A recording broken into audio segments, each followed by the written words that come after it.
नमस्कार. मी रणजित बंडू कांबळे, मुक्काम पोस्ट शिपोशी, तालुका लांजा, जिल्हा रत्नागिरी.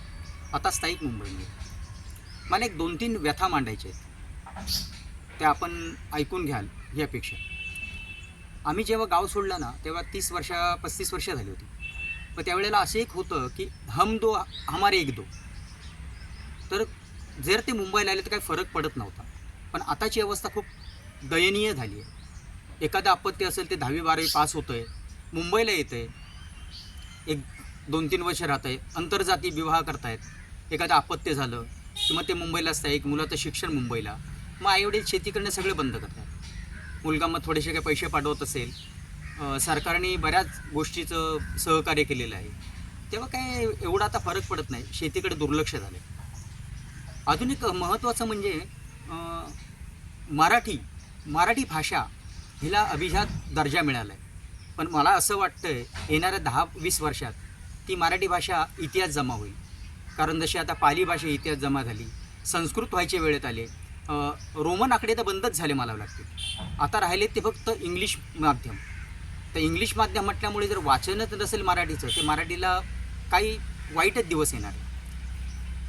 अजून एक गणपतीच्या वेळेला मी असं ऐकलं होतं की मुंबई खाली जर करायची असेल तर कोकणवासीच करू शकतात.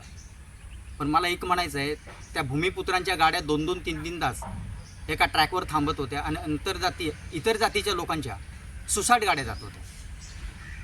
वाईट वाटते ह्या गोष्टीचं सगळं. काय करणार, इलाज नाही. अजून एक महत्त्वाची गोष्ट म्हणजे शूटिंगसाठी आम्ही मालवणला गेलो होतो आणि सकाळची वेळ होती. आम्ही 4-5 जणं शूटिंगचे लोक म्हणून स्वतः खुद्द मालक येऊन आमची विचारपूस केली सकाळच्या नाश्त्यासाठी. मग आम्ही नाश्ता घेतला, नाश्त्यासाठी बसलो आणि त्यांचा मालक जाऊन काउंटरवर बसला. आम्ही नाश्ता करत होतो, एक घास तोंडात घालतोही नाही घालतो तो पण शेटने फोन बोलायला सुरुवात केली, केम शो माझ्यामा देशमा केम. अरे चक्क एकदम अक्षरशः असं वाटलं ह्या गुजराती माणूस इथे. जसा असं नाश्ता केला आणि त्यांना जाऊन विचारलं की साहेब तुम्ही जे मालवणी बोलताय, गुजराती बोलताय, काय प्रकार काय. तेव्हा त्यांनी खुद्द सांगितलं की 30-35 वर्ष झाली आम्ही मालवणमध्ये स्थायिक आहोत. आमची 10-12 दुकानं मालवणमध्ये आहेत. आमची मुलं मराठी माध्यमात शिकली, काही जण सरकारी नोकरीला लागली, काही जण आता आमच्यासोबत मदत करतात. खूप दयनीय अवस्था झाली. कारण ह्याला कारणीभूत तुम्ही आम्हीच असणार, ह्याच्या व्यतिरिक्त इथे लोक आले नाहीत. अजून एक सांगायचं तात्पर्य म्हणजे खेडोपाड्यातून बरेच लोक विद्वान झालेत. काही डॉक्टर, वकील, शिक्षक, पोलीस, BDO, कलेक्टर ह्या गावातूनच झालेले आहेत आणि ते कुठेतरी शहरी जाऊन त्या ठिकाणी स्वतःचे वास्तू निर्माण केलेलं, घरं बांधलेत, व्यवसाय चालू केलेत आणि त्यांचेच आपण सत्कार करतो. सत्यनारायणची महापूजा म्हणा किंवा आपली कुठली जयंती असेल म्हणा किंवा जत्रा असेल म्हणा. पण ह्याच्यानंतर मला एक कळकळीची विनंती सांगावीशी वाटते. ज्या व्यक्ती आता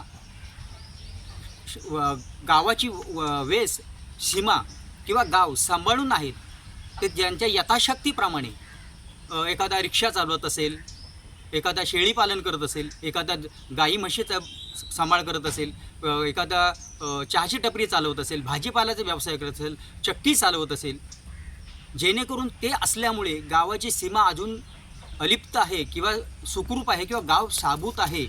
तर ह्याच्यानंतर खरंच एक विनंती आहे तुम्हाला, अशा लोकांचे तुम्ही सत्कार करा, जेणेकरून येणाऱ्या पुढच्या पिढीला कळेल की खरंच ह्या लोकांनी आत्तापर्यंत गाव सांभाळला म्हणून आम्ही ह्या गावात येऊ तरी शकतो. धन्यवाद. आणि मला आवर्जून सांगावंसं वाटतं, आमचे परममित्र भावेश लोंढे त्यांचा पाऊलखुणा ह्या पुस्तकातील कविता मला आठवते आणि मी तुमच्यासमोर सादर करतो.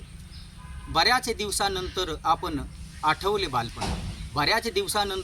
आठवले बालपण, गावच आलेले शहरामध्ये. कुणी तोडिले मधले कुंपण, ओटी पडवी गायब झाली, कसे घराचे गेले घरपण. कृपया ह्यावर माझ्या 2 शब्दावर आपण विचार कराल हीच अपेक्षा. धन्यवाद.